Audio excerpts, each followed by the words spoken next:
ऋग्वेद में जो वानप्रस्थी है उसको मुनि शब्द से संबोधित किया है। उसमें शब्द है देवेशितो मुनि, मुनि शब्द का वर्णन कि जो वानप्रस्थी है वो एक मुनि है। मुंडकोपनिषद में मुनि शब्द नहीं है, वहां वनी शब्द है। वनी शब्द का प्रयोग हुआ है। वनी का अर्थ है जो वन में रहने वाला। तो वानप्रस्थ संस्कार में हम एक जो अपना गृहस्थ से चूंकि वानप्रस्थ में चले तो यहाँ वात्सल्य, इसको हम वानप्रस्थ आश्रम को वात्सल्य अवस्था भी कहते हैं, क्योंकि जो वर्तमान में जीते हैं उनको हम इंग्लिश में एपिक्यूरियंस कहते हैं, जिसको भोग मार्गी भी कहते हैं। और जो भविष्य के लिए जीते हैं उनको स्टोइक्स कहते हैं, वो त्याग मार्गी हैं। एक भोग मार्गी है, एक त्याग मार्गी है। जो त्याग, जैसे शंकराचार्य ने कहा कि ब्रह्म सत्य जगत मिथ्या, ये त्याग मार्गी है।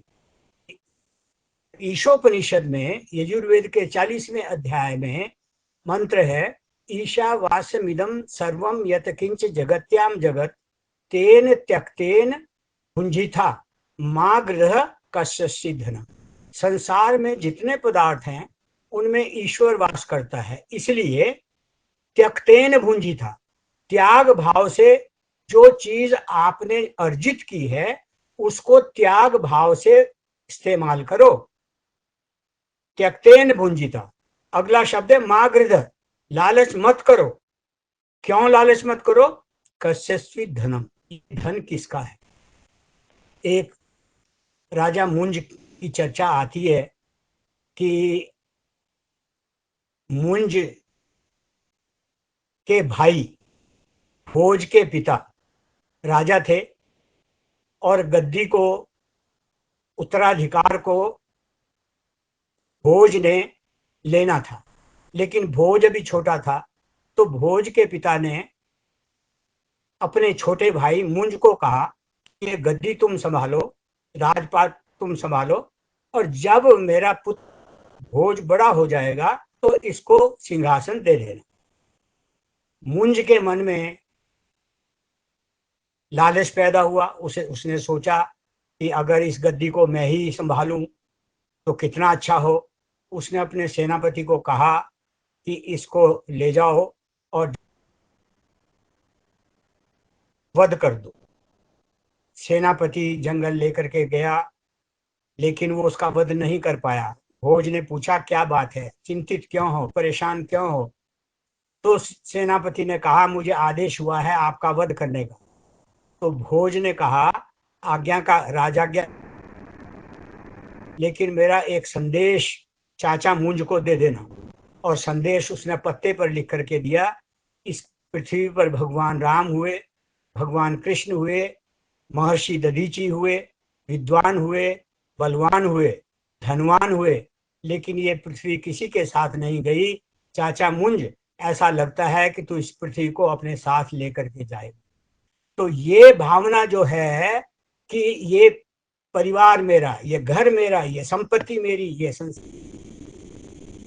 धन मेरा, ये ऐश्वर्य मेरा, ये व्यक्ति को कहीं का नहीं रखता। इसलिए ईशोपनिषद ने कहा कि त्यक्तेन भुंज, त्यक्तेन भुंजिथा, त्याग भाव से प्रयोग में ला, ये संसार जो है साथ नहीं जाएगा। हमारे यहाँ दुख के 5 कारण बताए हैं।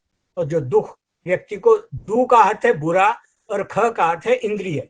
जो इंद्रियों को बुरा लगे वो दुख है, और जो इंद्रियों को अच्छा लगे वो सुख है। तो दुख के कारण क्या है? अविद्या, अस्मिता, राग, द्वेष, अभिनिवेश आदि 5 क्लेशा। ये 5 कारण हैं जो दुख का कारण बनते हैं। अविद्या, अस्मिता, राग, द्वेष, अभिनिवेश। तो उन पर फिर किसी दिन चर्चा करेंगे।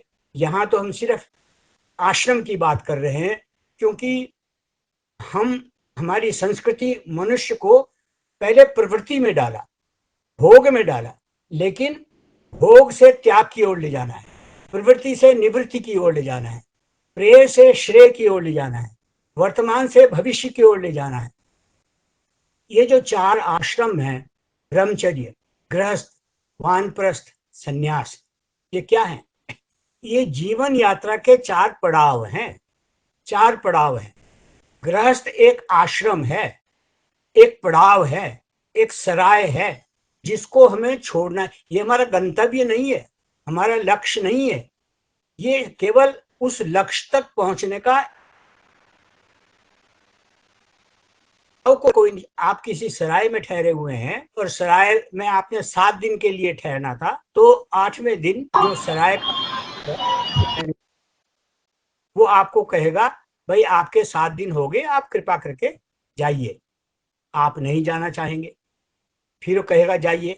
अगर आप फिर भी नहीं जाएंगे, पहले इशारे से बताएगा, संकेत नहीं मानोगे तो धक्के से निकाले। देखिए, मैं रोहित जी के घर गया और मैंने देखा इनके शेल्फ के ऊपर एक बहुत अच्छी किताब पड़ी थी और मैं उस किताब को ले आया। मैंने कहा था इनसे कि मैं पढ़ के वापस कर दूंगा। 1 महीना हुआ है, 2 महीने हुए, 6 महीने हो गए। अब रोहित जी को लगा कि भाई मेरी किताब वापस नहीं आई, तो मैं इनको मिला पंचनद की मीटिंग में, तो इन्होंने कहा आर्य जी मेरी किताब। तो मैंने कहा किताब तो अभी मैंने पढ़ी नहीं। 6 महीने बाद फिर इन्होंने कहा मेरी किताब। तो मैंने कहा कि भाई बात यह है, किताब मेरे से कोई ले गया था और उसने वापस नहीं दी। एक दिन मेरे घर आ गए और घर आए, देखा मेरे शेल्फ पे वही किताब पड़ी हुई थी। तो इन्होंने वो किताब उठा ली और ले गए। अपनी किताब, इनकी किताब थी, ले गए। तो चूंकि मैं चाहता था ये किताब मेरे पास ही रहे, तो मुझे दुख होगा, मुझे दुख हुआ।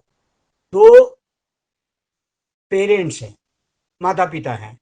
एक अपने बच्चे को इसलिए पाल रहा है, शिक्षित कर रहा है कि बड़ा होकर के ये मेरा सहारा बनेगा। दूसरा इसलिए कर रहा है कि मेरे ऊपर पितृ ऋण है, उस ऋण से उऋण होने के लिए मैं इसको शिक्षित, दीक्षित और योग्य कर रहा हूं। अब दोनों बच्चे बड़े हुए और दोनों बच्चे नालायक निकले, तो किसको दुख होगा? उसको दुख होगा जिसने ये अपेक्षा लगाई थी कि ये बड़े होकर मेरा सहारा बनेगा, मेरी लाठी बनेगा, और वो नहीं बना। दूसरे को नहीं होगा, क्योंकि उसने कहा मेरा कर्तव्य है कि मैं इसको शिक्षित करूं। अब ये क्या करता है, ये इसके ऊपर। अब मान लीजिए कि दोनों व्यक्ति, दोनों के पुत्र लायक निकल गए, तो किसको हर्ष होगा? उसको नहीं होगा जो दिन गिन रहा है, अब ये बड़ा हो गया, अब ये इतने दिन रह गए, उतने दिन रह गए। उसको नहीं होगा, उसको होगा जिसने एक्सपेक्ट नहीं किया था। एक आदमी से आपके पास पैसे आने हैं और आप प्रतीक्षा कर रहे हैं, अब 1 महीना, अब 1 हफ्ता रह गया, अब 3 दिन रह गए और कल वो मेरे पैसे लेके आए। एक दूसरा आदमी है, उसको घंटी बजाते हैं और कहते हैं आपकी 5 लाख की लॉटरी मिली। तो किसको हर्ष होगा? जिसको अप्रत्याशित रूप से मिला, जिसने आशा नहीं लगाई थी, जिसने एक्सपेक्ट नहीं किया था। तो ये जीवन यात्रा का जो गृहस्थ का पड़ाव था, उसको छोड़ने के लिए यदि आपको आपके बच्चे कहेंगे मेरा घर छोड़, लात मार के बाहर निकाल देंगे, तो आपको दुख होगा। सास बहू की क्यों नहीं बनती? इसलिए नहीं बनती कि सास हमेशा बहू बनी रहना चाहती है। अरे बहू भी तो कभी सास बनेगी, ये नहीं सोचती। तो वानप्रस्थ जो है ये निवृत्ति की ओर हमें ले जाता है। आराम से घर छोड़ो ताकि आपके घर के अंदर भी किसी प्रकार का भेदभाव पैदा ना हो। तो वानप्रस्थ जो है निवृत्ति का नाम है, त्याग का नाम है, अपरिग्रह का नाम है। अपरिग्रह क्या है? परि का मतलब है चारों ओर, ग्रह का मतलब है चिपटना। परिग्रह का मतलब चारों ओर से चिपटना, और अपरिग्रह पे चारों ओर से छूटना, चारों ओर से छूटना।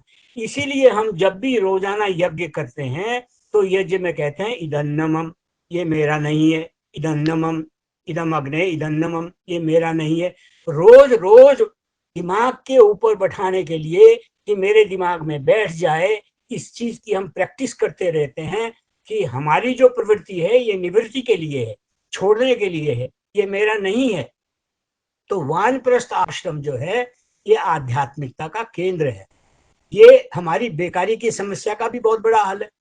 आजकल जो आदमी रिटायर होने लगता है, मान लिया 60 वर्ष की रिटायरिंग आयु है अवकाश प्राप्त करने की, निवृत्त होने की, वो कहता है मुझे 2 साल और मिल जाएं। जब 2 साल मिल जाते फिर कहता है मुझे 3 साल और मिल जाएं।